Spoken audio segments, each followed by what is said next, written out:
Good morning everyone. मैं विनीत आप सभी का स्वागत करता हूं आप सबके चैनल संदीप क्लासेस पर। जैसा कि आप सभी को पता है, यूपीएसआई के लिए मैथ का सेशन प्रॉपर वे से चल रहा है, जिसमें आपको टॉप 15 क्वेश्चन 20 क्वेश्चन बहुत अच्छे तरीके से करवाए जा रहे हैं, जो कि आपके आगामी एग्जाम में होने वाले एग्जाम में बहुत अहम रोल प्ले करेंगे। ये जो क्वेश्चन करवा रहे हैं आपको प्रीवियस ईयर देखते हुए करवाए जा रहे हैं, ताकि आप ये क्वेश्चन कर पाओ, और जो आएंगे क्वेश्चन वो इसी बेसिस पे आएंगे। बिल्कुल मेथड यही रहते हैं क्वेश्चनों का। आप थोड़ा लैंग्वेज पकड़ने में आपको थोड़ा दिक्कत रहेगी, क्योंकि आप नई बार क्वेश्चन देख रहे होगे, बट प्रोसेस सब सेम रहता है।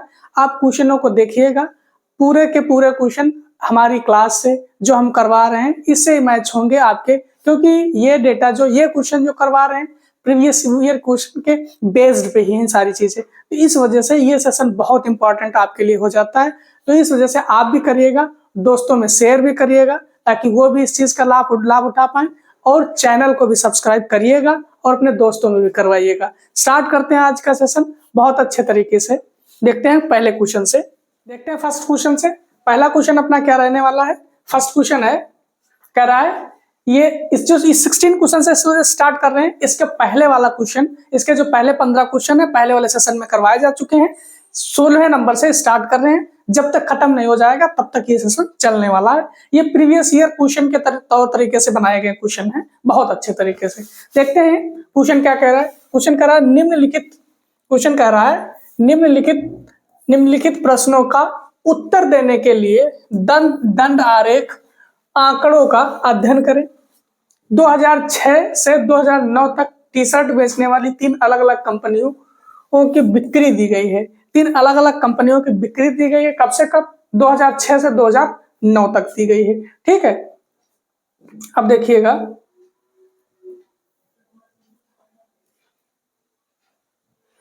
क्वेश्चन क्या है। देखो, इसमें जो 2006 से 2009 तक दिया गया है, देखो ये 2006 है, 2007, 2008 और 2009 है। इसमें ये देखिए, आप नीचे देखिए, ये जो आपका हल्का ब्लू दिख रहा है ये x है, मतलब ये वाला x है, ये वाला y है, और ये वाला है z, ये वाला है z। अब देखिएगा, सारा डेटा हम बताएंगे, सारी चीजें बताएंगे। अब क्वेश्चन पढ़िएगा। क्वेश्चन आपका यहाँ से स्टार्ट है, जिसका आपको आंसर देना है। क्वेश्चन क्या कह रहा है? 2007 की तुलना में 2009 में 2007 की तुलना में 2009 में ब्रांड एक्स टी शर्ट की बिक्री में कितना प्रतिशत की कमी हुई है। देखो, कमी और ज्यादा की जब बात करेगा तो आपको डिफरेंस लेना है, और जिसकी तुलना जिससे कह रहा है उसको नीचे रखना होगा। देखो, 2007 में एक्स की, 2007 और 2009 में दोनों में एक्स कंपनी की बात कर रहा है, तो एक्स की बात करेगा तो 2007 की बात करेगा। 2007 में कितना था एक्स? 2007 में एक्स हमारा है कौन सा? ये जो ब्लू वाला है, ब्लू डार्क ब्लू है, वो है हमारा एक्स। 2007 में चलेगा तो देखो 2006 तो ये 2007 हमारा ये है, 2007 ये है, और 2000 में एक्स में कितना है? 1000 है। कितना है? 1000 है। और 2009 में कितना हो गया? एक्स का लेना है, बट 2009 में कितना है? 2009 कहाँ पे? 2009 ये है, कितना हो गया? 700 हो गया। कितना हो गया? 700 हो गया। तो कह रहा है कितने प्रतिशत की कमी आई है? कमी आई है किसके रेस्पेक्ट में? आपको 2007 के रेस्पेक्ट में, 2007 के रेस्पेक्ट में। तो कितनी प्रतिशत की कमी आई है? कमी 300 की आई है, 300 की आई है। और कितने पर आई है? 1000 पर आई है, 1000 पर। क्योंकि देखो 2007 के रेस्पेक्ट में कह रहा, 2007 की तुलना में, जिससे तुलना करेगा उसको हम नीचे रख देंगे। अब क्या करेंगे? इसको 100 से मल्टीप्लाई प्रतिशत।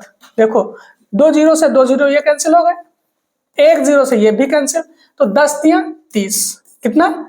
30%। 30% कमी आई है 2007 से 2009 में, 2009 में। ठीक है, देखते हैं नेक्स्ट क्वेश्चन। नेक्स्ट क्वेश्चन अपना है, ये भी अच्छा क्वेश्चन है, थोड़ा टाइम टेकन है क्वेश्चन, टाइम लगेगा इस क्वेश्चन में, बट ऐसा नहीं आप नहीं कर पाओगे। ऐसा क्वेश्चन जब भी आएगा आपको बहुत सहूलियत से करना पड़ेगा, बहुत आराम से, नहीं तो गलती होने के चांसेस इसमें ज्यादा रहेंगे। क्योंकि आप इसके ऑप्शन देखो, थोड़ा भी अगर 0 पॉइंट इधर उधर करोगे आंसर तुरंत वेरी कर जाएगा। इस वजह से इसको बहुत सहूलियत से क्वेश्चन को करेंगे हम। देखो, ये लिखा है इसको आसान करने का तरीका ये है, इसको पॉइंट हटा के जितने भी बच रहा है उसके जीरो नीचे लगाते जाइएगा। देखो 0.005 बटे क्या, ये देखो ये जो क्वेश्चन मार्क है यहाँ पे कितनी वैल्यू आएगी वही हमको फाइंड करना है। इसके नीचे आप x मान लेते हैं।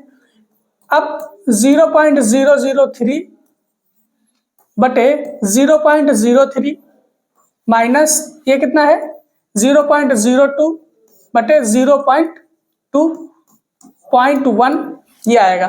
ठीक है, अब देखो जितना भी कटने पिटने वाला है, जितना जो भी करना है आप इसी लाइन में कर लीजिए। देखो 3 ऊपर पॉइंट लगे, ये 1 0 बढ़ा देंगे, हम 1 0 बढ़ा देंगे। अब यहां से पॉइंट हटा देंगे, ये देखो 2 पॉइंट है तो 2 लगाया, यहाँ पे 0 लगा दिया, पॉइंट हटा दिया। देखो यहाँ पे 3 है, ये पॉइंट हटाने के लिए हमको 1000 से मल्टीप्लाई करनी पड़ेगी। यहाँ पे 3 0 बढ़ाना मतलब 1000, तो ये कितना आ जाएगा 5 बटे 1000x प्लस ये देखो 3 है, ये 30 है, तो इसको 1 बटे 10 लिख सकते हैं, बिल्कुल लिख सकते हैं। काटोगे तो 1 बटे 10 आ जाएगा। ये माइनस ये 2 है तो ये भी 1 बटे 10 लिख सकते हो, बराबर 1 बटे 10 आ जाएगा कि नहीं आ जाएगा, बिल्कुल आ जाएगा।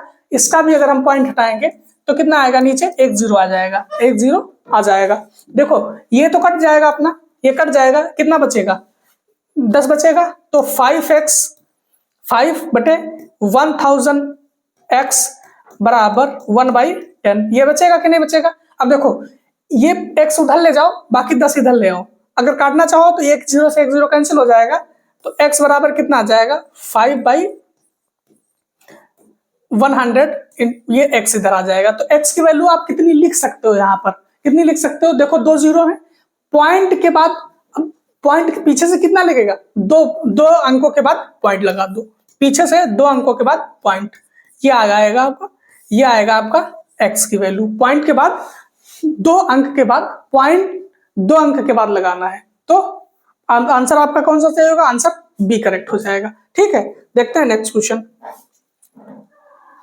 नेक्स्ट क्वेश्चन है, सेम क्वेश्चन है, क्वेश्चन वैसा ही है जैसा आप पहले बता चुके हैं। देखो ये x है, ये y है और ये z है।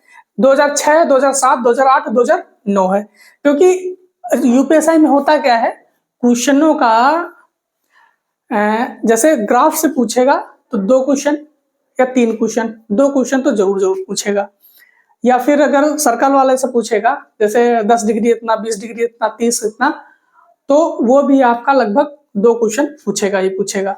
तो इसको भी देखते हैं, इस क्वेश्चन, ये क्वेश्चन जो है उसी का सिमिलर ही है, बट अब पूछ क्या रहा है ये आगे चल के देखते हैं क्या पूछ रहा है।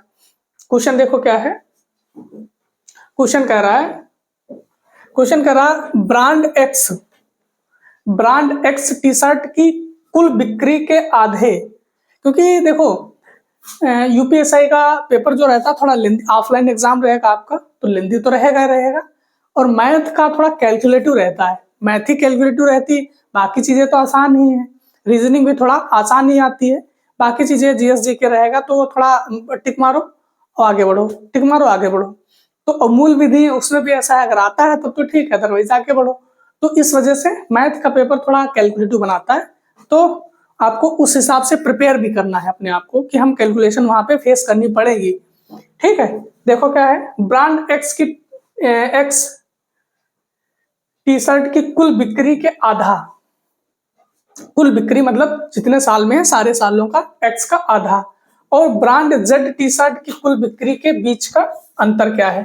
तो ब्रांड एक्स जो है, ब्रांड एक्स है, इसकी कुल बिक्री होगी कितनी, इसकी कुल बिक्री होगी कितनी।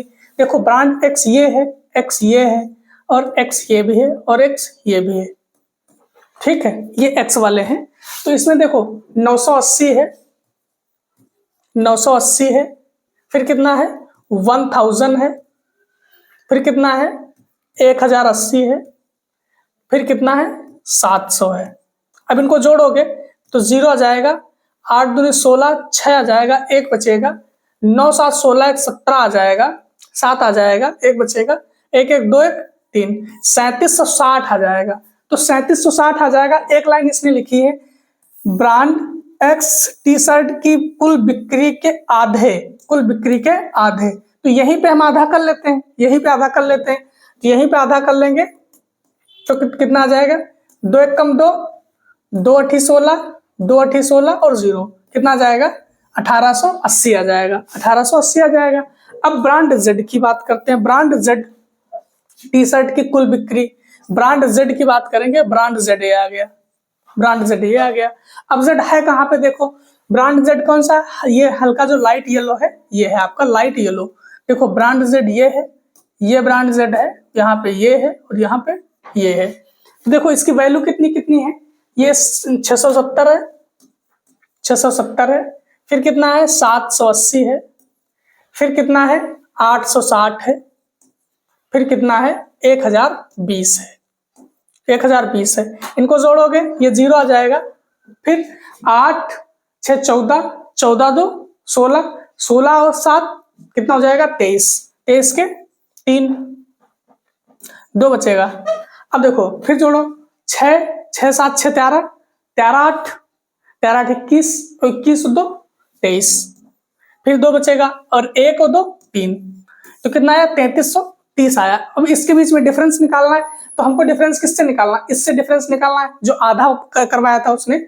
अब इसको 1880 से कर देंगे हम सब्सट्रैक्ट, ये 0 आ जाएगा, यहाँ 13 हुई है, 13 से 8 जाएंगे तो 5 बचेंगे, तो यहाँ कितना बचा था, यहाँ बचा था 2, तो यहाँ 12 हुआ, 12 से 8 जाएंगे तो 4 बचेंगे, तो यहाँ 1 आ जाएगा, तो कितना हुआ 1450 हुआ। 1450 आपका किसमें है, देख लीजिए 1450 कहाँ पे है, 1450 आपका आंसर होगा, आंसर आपका सी करेक्ट हो जाएगा। कौन सा आंसर आपका, सी करेक्ट होगा। ठीक है, देखते हैं नेक्स्ट क्वेश्चन को। आप एक चीज ये देख रहे होंगे, क्वेश्चन आसान है, क्वेश्चन का लेवल आसान है, क्वेश्चन समझ में भी आ रहे हैं, आप कर भी लोगे, बट ये है उसमें टाइम ज्यादा लग रहा है। टाइम ज्यादा लगने का रीजन ये है, कैलकुलेटिव में छोटी छोटी चीजें आपसे कैलकुलेशन करवा रहा है, ये नहीं कि मतलब उसकी यूनिट डिजिट लास्ट डिजिट निकाल लिए आंसर लगा दोगे, तो ऐसा नहीं, क्वेश्चन पूरे तरीके से करने पड़ रहे हैं। ठीक है, अब देखो नेक्स्ट क्वेश्चन। नेक्स्ट क्वेश्चन क्या है, संख्या दी गई है कितनी, 12 54 7 ना, 12547 की पावर 151 के इकाई अंक का कौन सा अंक होगा, मतलब इकाई अंक पूछ रहा है, इसका इकाई अंक कितना होगा। तो देखो जितना भी हमने बोला है कि पावर जितनी भी रहे, जितनी भी पावर रहे, सब में ये अप्लाई कर सकते हो, कोई भी क्वेश्चन है, एवरीथिंग, कोई भी क्वेश्चन रहे, जितनी भी पावर रहे, जैसे मान लो इसकी पावर 151 है, कितने की आप लिखी लो, 12547, 12547 की पावर 151 है। ठीक है, तो जितनी भी पावर रहे पहले पावर से 1 माइनस करना है, लिख लेना चुपके से 150, 1 माइनस कर लेना है, उसको मन में अपने रखना है। अब इसको 4 से करना है डिवाइड, अब इसको क्या करना है, 4 से डिवाइड करना है, डिवाइड करना है, जो रिमाइंडर बचेगा वो हमारे काम का है, जो रिमाइंडर बचेगा, जो शेष बचेगा वो हमारे काम का है। ठीक है, अब देखो 4 3 12, 4 3 12, 3 बचेगा, 30 हो गया, 4 7 28, 2 रिमाइंडर बचेगा, ये हमारे काम का है, इसको हमको नोट करना है। 2 ये और एक जो पहले हम इसमें से सब्सट्रैक्ट किए थे वो अब जोड़ देंगे, वो अब क्या करेंगे, इसमें हम जोड़ देंगे, तो क्या हो गया 3 हो गया, ये 3 हो गया, ये 3 क्या करना है, इस लास्ट वाली डिजिट पर चढ़ा देने हैं, इस लास्ट वाली डिजिट पर चढ़ा देने हैं। अब देखो इस ये कितना आएगा, 7 7 49, 49 7 7 9 63, मतलब यूनिट डिजिट इसकी 3 आएगी, मतलब इकाई का अंक कितना आएगा, इकाई का अंक 3 आएगा। 3 आपका कहाँ है, 3 आपके ए आंसर है, ए आपका करेक्ट आंसर। आपको क्या क्या मैंने बताया है, एक बार फिर से रिमाइंड कर दे रहे हैं, जो जितनी भी पावर हो आप ये सब में लगा सकते हो, क्योंकि हम ये माइनस इस वजह से करवा रहे हैं, कभी कभी पावर 0 आ जाएगी तब आप कंफ्यूज हो जाओगे, इस वजह से कंफ्यूज ना हो, इस वजह से उसको पहले से ही माइनस करके रखना है। जितनी भी पावर है उससे 1 माइनस कर देना है, पहले ही अपने मन में रखना है उसको, फिर 4 से डिवाइड करना है, 4 से डिवाइड करने के बाद जो रिमाइंडर आएगा वो हमारे काम का है, उसमें जो पहले हम माइनस किए थे वो जोड़ देंगे, जितना भी आएगा और उसकी लास्ट डिजिट पर चढ़ा देंगे, लास्ट की जो भी लास्ट डिजिट होगी वही आपका इकाई का अंक होगा। ठीक है, ठीक है, समझ में चीजें आई। अब चलते हैं नेक्स्ट क्वेश्चन पर। नेक्स्ट क्वेश्चन क्या है, ये भी क्वेश्चन आपका अच्छा ही बेलन का क्वेश्चन है, मतलब उस बेलन का आयतन ज्ञात करना है। बेलन का आयतन मतलब ये बेलन है आपका, ये बेलन हुआ जिसको आप लोग सिलेंडर बोलते हो, ठीक है। तो ये बेलन की ये क्या हुई, ये है त्रिज्या r, ये क्या है, ये h है, ये हाइट h है बेलन की। अब बेलन में पूछेगा क्या क्या, एक चीज ये भी रिमाइंड कर लो चीजें। तो देखो पूछेगा नंबर 1 बेलन का आयतन पूछेगा, बेलन का आयतन पूछेगा, आयतन पूछेगा।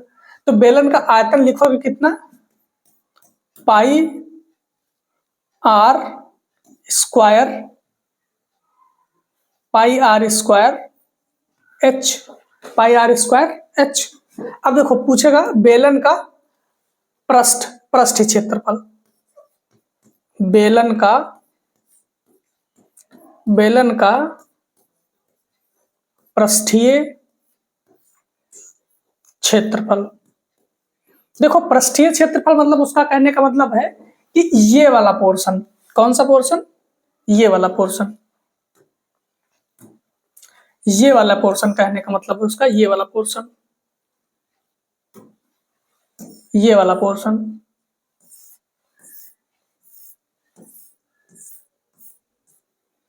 ये वाला पोर्शन कैसा होगा, मतलब उसके अराउंड, उसको चारों तरफ से देख लो, उसके चारों तरफ देख लो, इसका वो वक्र पृष्ठ हुआ बेलन का। तो ये कितना होगा, ये कितना होगा 2 पाई आर इंटू एच। देखो 2 पाई इसका क्या होगा, सरकमफेरेंस होगा, उसका सरकमफेरेंस पेरीमीटर जिसको बोलोगे वो 2 पाई आर होगा, और उसकी हाइट से अगर गुणा कर देंगे तो उसका पृष्ठीय क्षेत्रफल हो जाएगा।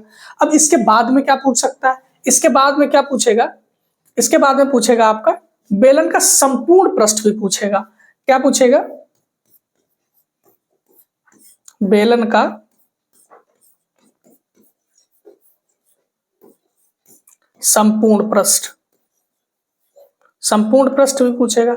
संपूर्ण पृष्ठ में क्या क्या आ जाएगा, एक चीज ये ध्यान रखिएगा, क्या क्या आएगा इसमें। देखो ये चीज तो आएगी ही आएगी, अब उसमें ये चीज भी आएगी, और कौन कौन सी चीजें आ जाएंगी। देखो ये ऊपर वाली चीज आ जाएगी, ये ऊपर वाला एरिया आ जाएगा, और नीचे वाला भी एरिया आ जाएगा, ये भी एरिया आ जाएगा। तो देखो ऊपर नीचे का एरिया भी आ जाएगा, और उसका सरकमफेरेंस जो हम उसको चारों तरफ से, जैसे मान लो एक पेड़ है उसको चारों तरफ से पकड़ सकते हैं, तो वो उसका पृष्ठीय क्षेत्रफल हुआ।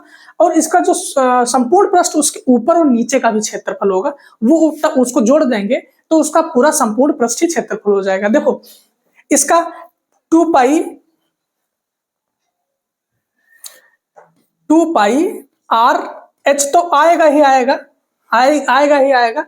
अब नीचे ऊपर का करेंगे तो सर्कल का एरिया कितना होता है, पाई आर स्क्वायर, पाई कितना, पाई आर स्क्वायर, ठीक बात है। लेकिन ये एक का है, देखो ये नीचे का है, और ऐसा ही ऊपर भी तो है, तो 2 हो गए, तो हम क्या करेंगे 2 से कर देंगे गुणा। तो ये इसका संपूर्ण पृष्ठ हो गया, ये क्या हो गया, ये इसका संपूर्ण पृष्ठ हो गया। अब आपको बेलन में इससे ज्यादा कुछ नहीं पढ़ना है, उससे ज्यादा कुछ नहीं पढ़ना है बेलन में। अब देखो शंकु, अब इसका ये पूछा है, अब जैसे शंकु का कभी कभी होता है ना, शंकु का पूछेगा। देखो शंकु, ये हाइट हुई इसकी, ये इसका एल हुआ, ये उसकी त्रिज्या हुई, ये इसकी त्रिज्या हुई। तो आज इसका आयतन है, बेलन का जो आयतन होता है उसका तिहाई, उसका एक तिहाई आपका होता है शंकु का आयतन। इसका आयतन देखो, इसका आयतन है कितना, बेलन का कितना है, पाई आर स्क्वायर एच है, तो इसका 1/3 पाई आर स्क्वायर एच, ये इसका आयतन हो जाएगा। अगर संपूर्ण पृष्ठ की बात करेगा, संपूर्ण पृष्ठ की, देखो पाई आर एल ये इसका पृष्ठीय क्षेत्रफल है। एक बार फिर से बता दे रहे हैं, ये इसका पृष्ठीय क्षेत्रफल है, पृष्ठीय क्षेत्रफल। इसमें भी पूछेगा संपूर्ण पृष्ठ क्षेत्रफल, तो संपूर्ण पृष्ठ क्षेत्रफल पूछेगा तो पृष्ठीय क्षेत्रफल तो रहेगा, इसके नीचे वाला हिस्सा भी आ जाएगा, ठीक है। तो अगर संपूर्ण पृष्ठ पूछेगा, तो देखो हमारा पाई आर एल तो आएगा ही आएगा, नीचे का हिस्सा कितना रहेगा, नीचे का हिस्सा हमारा पाई आर स्क्वायर के बराबर रहेगा, पाई आर स्क्वायर, क्योंकि ये एक ही सर्कल है, यहाँ पे एक है, यहाँ पे देखो दो थे, तो एक ये और एक ये दोनों से मल्टीप्लाई किया था, इस वजह से 2 था। यहाँ पे एक ही, क्योंकि हमारा सर्कल का एरिया कितना होता है, वृत्त का एरिया कितना होता है, पाई आर स्क्वायर होता है। ये देखो एक तरीके का वृत्त ही है, ये एक तरीके का वृत्त है। आप ये देखते हो ना बर्थडे पे जो बर्थडे गर्ल्स, बर्थडे बॉय, जो छोटे छोटे बच्चे रहते हैं, जिनका बर्थडे होता है, वो अपने सर पे एक कैप जैसे रखते हैं ना, उसका नीचे का एरिया देखना गोल होगा सर्कल जैसा, उसका एरिया पाई आर स्क्वायर ही होगा, उसकी हाइट h होगी और उसकी जो तिर्यक ऊंचाई होगी वो l मानते हैं, हम लोग l मानते हैं। ठीक है, इसको हम पाइथागोरस प्रमेय से निकाल भी लेते हैं, इसका l को निकाल भी सकते हैं। ये सारी चीजें आपकी हुई। अब क्वेश्चन क्या कह रहा है, क्वेश्चन बनाना है, क्वेश्चन में कुछ है नहीं, कैलकुलेशन आपको करनी है। क्या कह रहा है, उस बेलन का आयतन ज्ञात करें जिसकी त्रिज्या भी दे दी गई है और ऊंचाई भी दे दी गई है। ठीक है, अब पाई का मान भी दे दिया गया है, तो बेलन का आयतन पाई आर स्क्वायर h नहीं लगा दोगे, बिल्कुल लगा दोगे, लगा दोगे कि नहीं लगा दोगे। देखो बेलन का आयतन कितना हो जाएगा, पाई आर स्क्वायर h, तो पाई की वैल्यू 22/7 हो गई, 22/7। आर कितना, रेडियस कितना दे दिया, त्रिज्या कितना दे दिया, 24.5 इंटू 24.5। हाइट कितनी दे गई, ऊंचाई कितनी दे दी गई है आपको, इधर दे दी गई है 14 सेंटीमीटर, 14 सेंटीमीटर, 14 सेंटीमीटर। देखो 7 से काटो, 7 दूनी 14। अब देखो यूनिट डिजिट से अगर करोगे तो 5 × 5 = 25, दूना 50, जीरो तो आएगा ही आएगा लास्ट में, जीरो मतलब हाँ पॉइंट लगे हैं तो शायद 2 जीरो हट जाए। तो इसका कैलकुलेशन आप करके कमेंट में आंसर, खाली आंसर बताना है आपको कमेंट में, कौन सा इसमें से आंसर होगा, खाली कैलकुलेशन आपको करनी है बहुत अच्छे तरीके से। ठीक है, तो ये फार्मूला आपको नोट भी करने हैं। ठीक है, आंसर की बात करोगे तो इसमें आंसर कौन सा आएगा वो भी हम आपको एक बार बता देते हैं, 26,411। कौन सा आंसर आएगा, 26,411। 26,411 आपका कहाँ है, आपका आंसर ए आएगा। ठीक है, 26,411 आएगा। देखते हैं नेक्स्ट क्वेश्चन को। नेक्स्ट क्वेश्चन क्या कह रहा है, नेक्स्ट क्वेश्चन है, एक दुकानदार है जिसने 860 रुपए में एक वस्तु को बेचता है और कुछ लाभ कमाता है, हमको नहीं पता कितना लाभ कमाता है, कुछ लाभ कमाता है। वस्तु को अगर 300 रुपए में बेचने पर उसे अर्जित लाभ के 13 गुने के बराबर हानि होती है। 13 गुने के बराबर हानि होती किस पर, 13 गुने के हानि किस पर होती है, इस पर 860 में जो पहले बेचा था उस पर इसको हानि होती है 13 गुने के बराबर। तो यदि वह 30% का लाभ अर्जित करना चाहता है तो उसे उसे किस मूल्य पर वस्तु को बेचा जाना चाहिए था। ठीक है, तो देखो 13 गुने की हानि किस पर होती है, अगर वस्तु को 300 रुपए में बेचा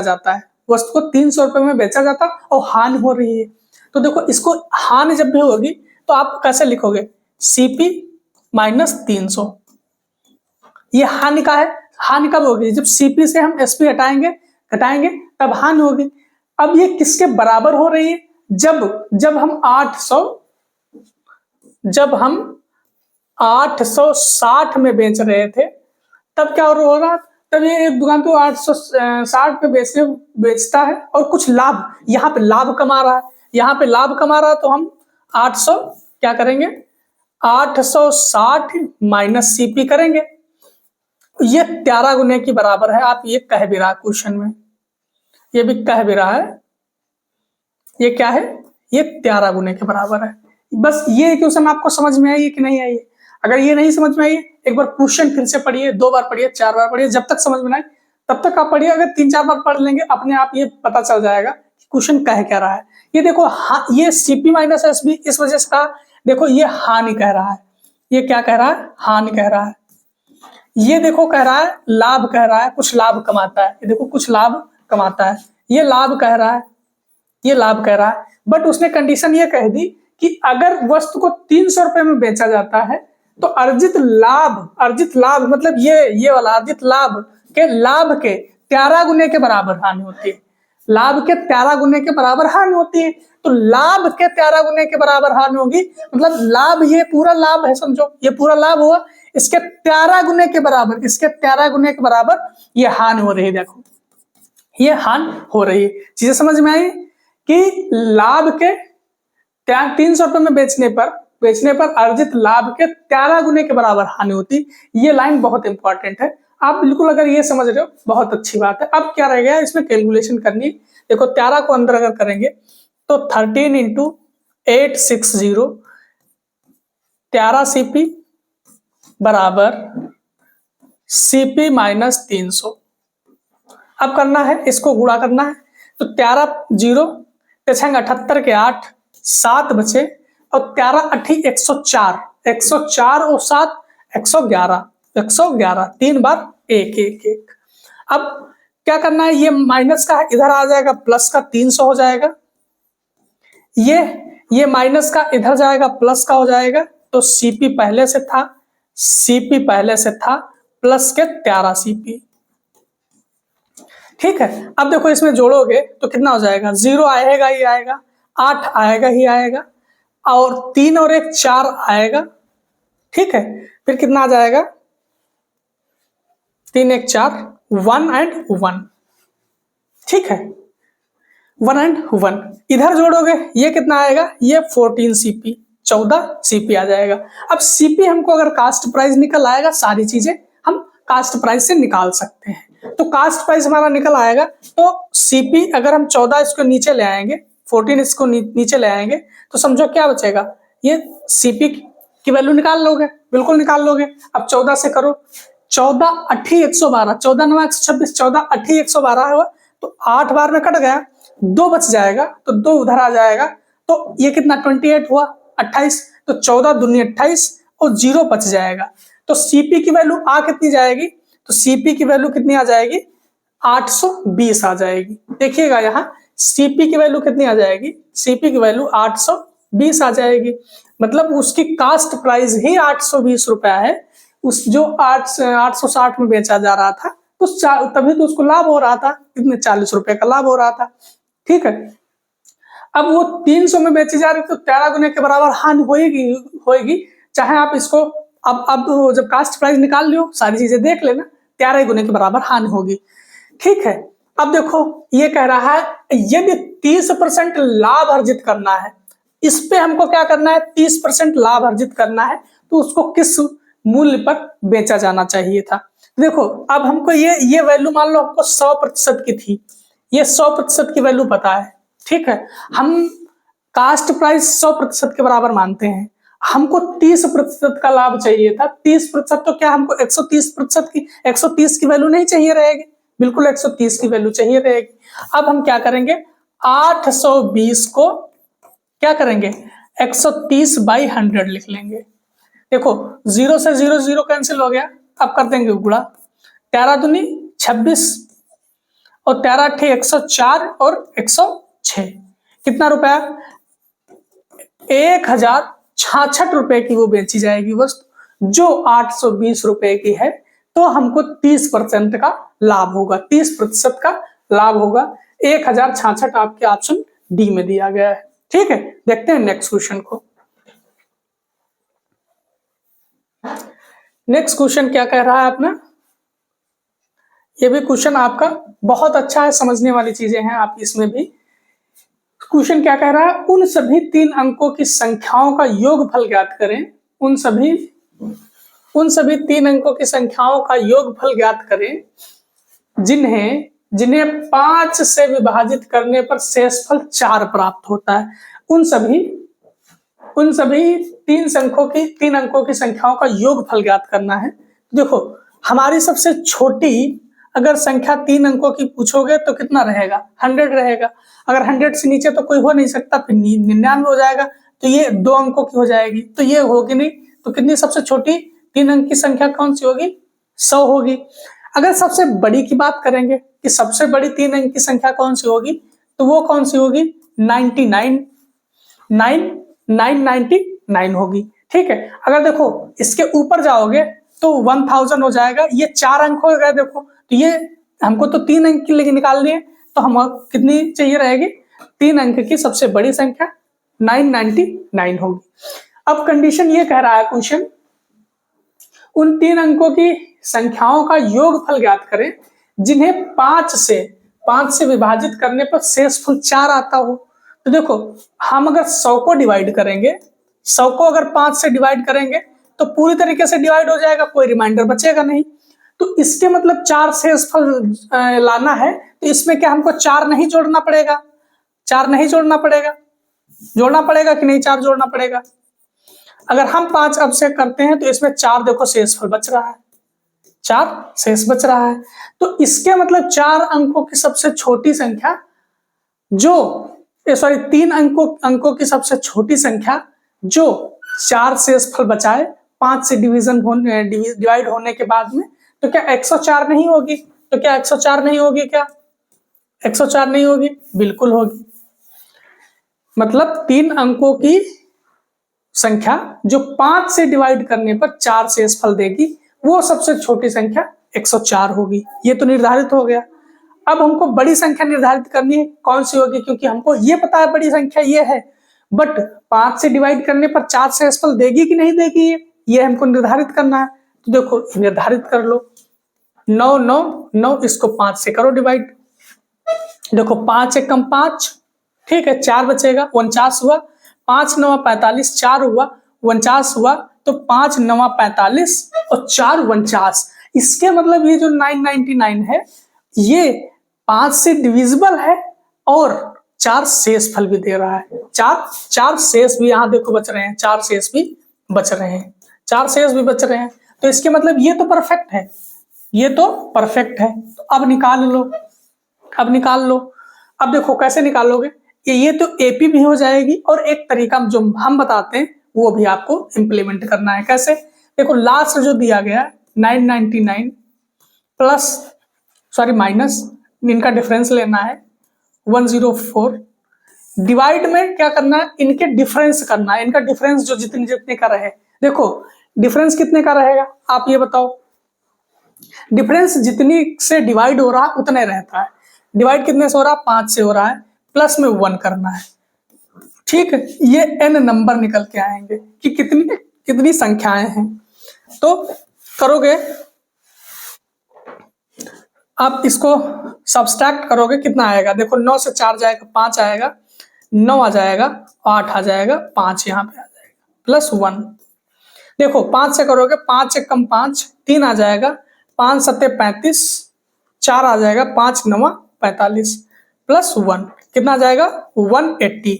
मतलब 180 संख्याएं हैं, 180 संख्याएं हैं 104 से 109 तक, जो कि 5 से डिवाइड होने के बाद 4 शेषफल देंगी।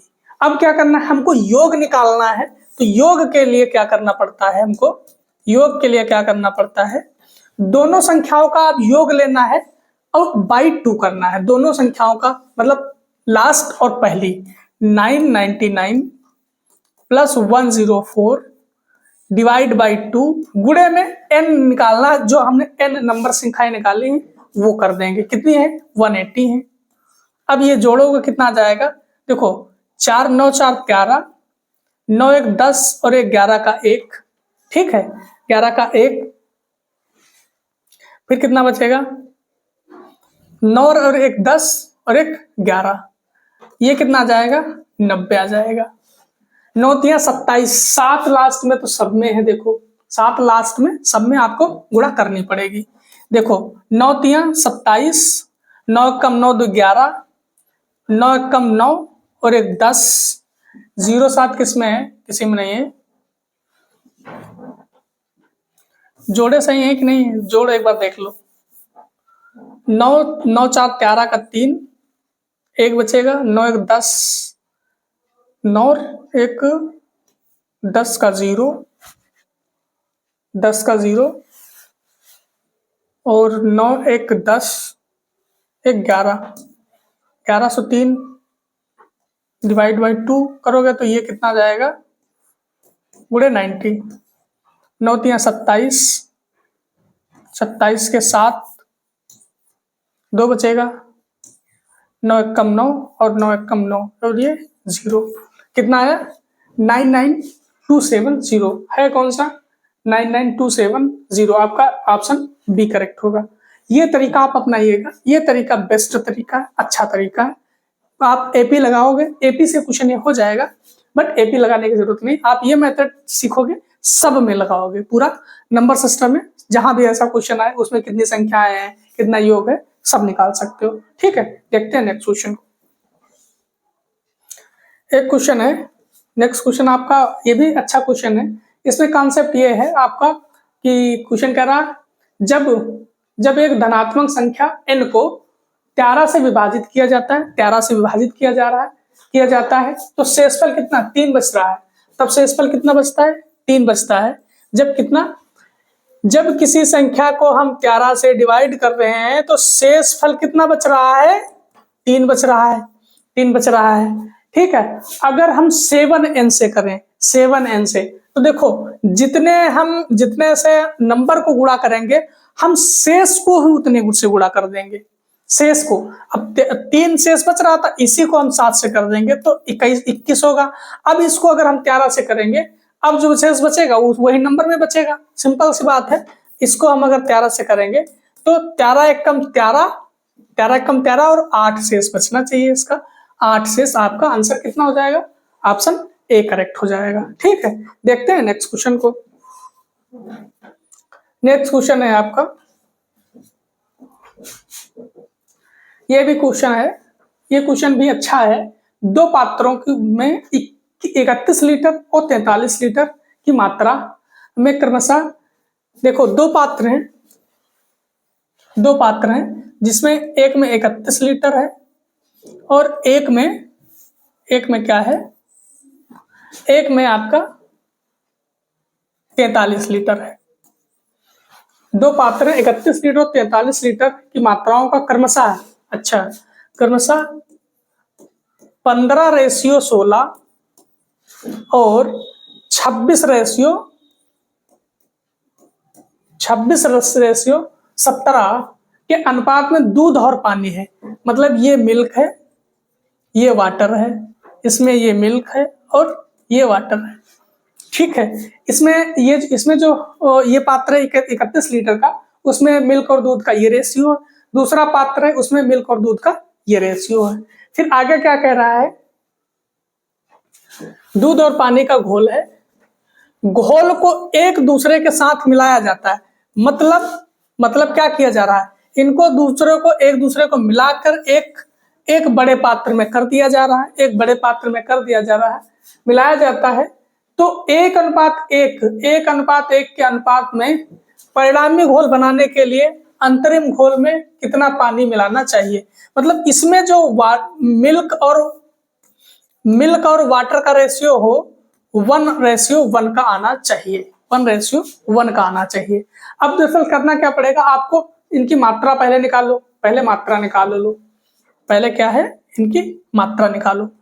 मात्रा निकालने के लिए करोगे क्या, देखो टोटल कितना दिया गया है 15:16, ये 31 है। 31 रेशियो किसके बराबर, 31 लीटर के बराबर हो गया, तो 1:1 के बराबर हो गया। मतलब 15 लीटर मिल्क है, इसमें मिल्क कितना है 15 लीटर है और वाटर कितना है 16 लीटर ही है, क्योंकि 1:1 बराबर आया था। तो जितना रेशियो में दिया गया उतना आएगा, उतने लीटर ही। इसमें देख लीजिए 26 और 17 कितना हुआ, 7 6 13 और 2 1 3 और 1 4, 43 बराबर 43, ये बिल्कुल सही है।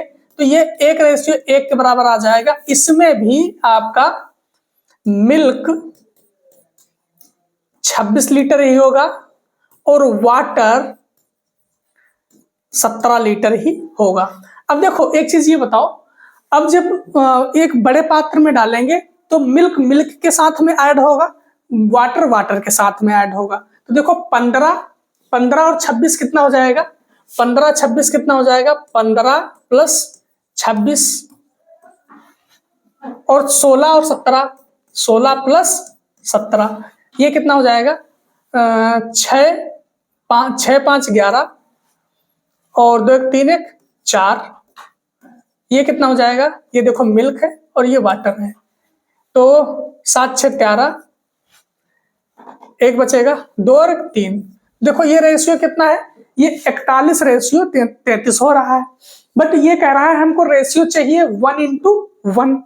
1:1 कब होगा, जब जब या तो ये 41 के बराबर आ जाए, मतलब पानी 41 के बराबर आ जाए, या तो हमको दूध 33 लीटर के बराबर करना पड़ेगा। तो दूध तो 41 लीटर कर नहीं पाओगे, क्योंकि क्वेश्चन में लिख दिया है कितना लीटर पानी और मिलाया जाना चाहिए। तो देखो इसको अगर 33 को हमको 41 करना पड़ेगा, तो हम कितना पानी मिला दें, 7 1 8, कितना 8 प्लस 8, अगर 8 लीटर कर दें, देखो 41 हो जाएगा कि नहीं हो जाएगा, हो जाएगा। तो इसको हम काट देंगे, 1:1 में आ जाएगा कि नहीं आ जाएगा। इसके मतलब 8 लीटर पानी आपको मिलाना पड़ेगा। 8 लीटर पानी आपको ऑप्शन डी में दिया गया, ऑप्शन डी आपका करेक्ट आंसर होगा। ठीक है, देखते हैं नेक्स्ट क्वेश्चन। नेक्स्ट क्वेश्चन कहाँ है आपका,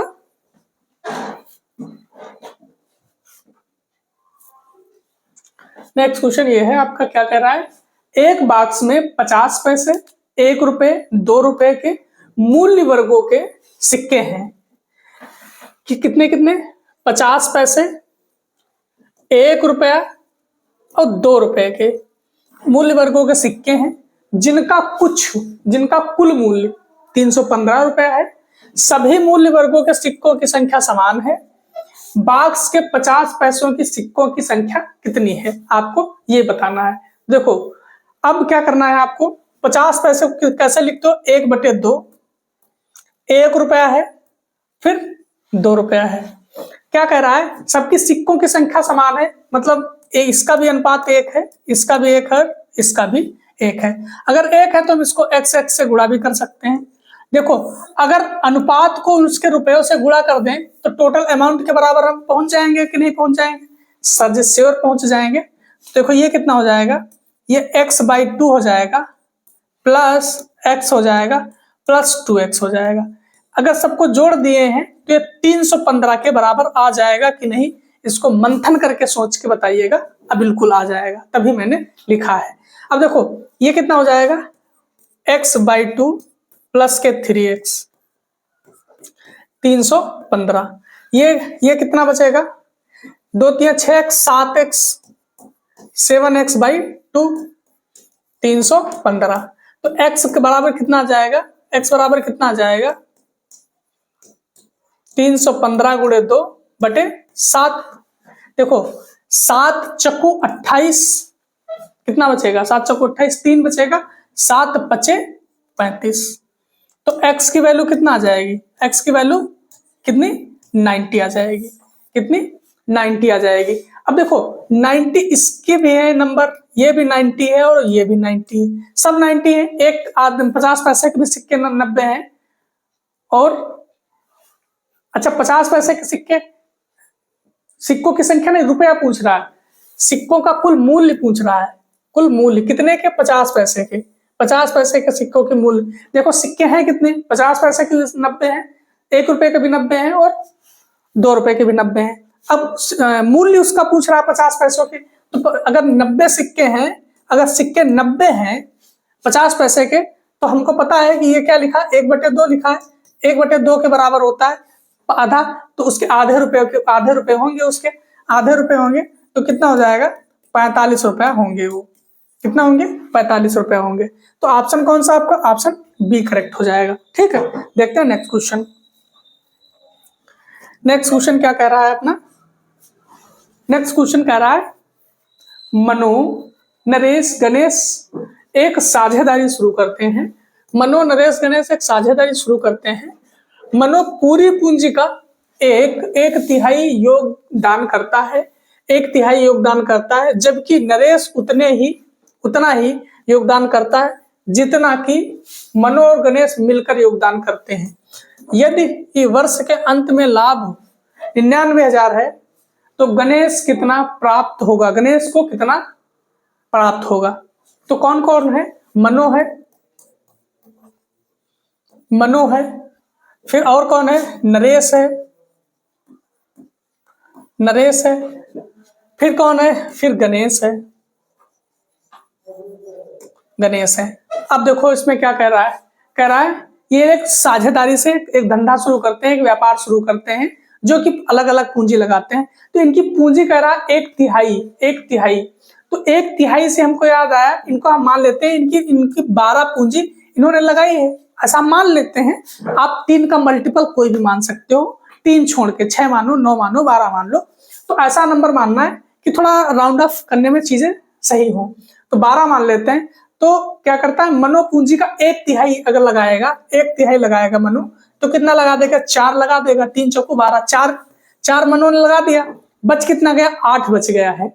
आगे क्या कह रहा है, जबकि नरेश उतना लगाता है, नरेश, ये नरेश उतना योगदान करता है जितना कि मनो और गणेश मिलकर करते हैं।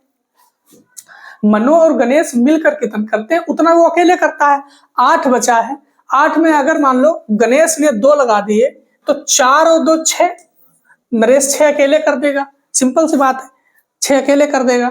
ठीक है, अब इसको काट भी सकते हो, तो अगर 6 मानना है तो इसको काट सकते हो, अदरवाइज ये ऐसे लिखा रहने दो। अब कह रहा है कि जितना मनो गणेश मिलकर योगदान करते हैं, यदि वर्ष के अंत में, मतलब 1 साल तक इनकी पूंजी लगी रही, 1 साल तक इनकी पूंजी लगी रही, 1 साल तक पूंजी लगने के बाद में इनका लाभ हुआ। देखो ये क्या है, ये इनकी पूंजी है, ये इनकी पूंजी है, ये है समय। यहां पे जो आएगा ये आएगा लाभ, ये लाभ आएगा। ठीक है, तो लाभ कैसे निकालोगे, इसका मल्टीप्लाई कर दोगे। ये देखो एक रिलेशन आपको बहुत बार हमने बताया है कि लाभ बराबर पूंजी इंटू समय। ये आपको बिल्कुल कंठित रखना है, ये आपको बिल्कुल कंठित रखना ही रखना है। लाभ बराबर पूंजी इंटू समय। देखो हमको पूंजी तो पता है, लाभ समय पता है, लाभ पूंजी पता है, समय पता है। तो इनको देखो ये मल्टीपल में, तो इनको मल्टीपल करेंगे। 4 6, 2 एकम 2। इसको काट भी सकते हो, 4 2 दूनी 4, 2 3 6, 2 एकम 2। तो कितना आ जाएगा, 2 3 1।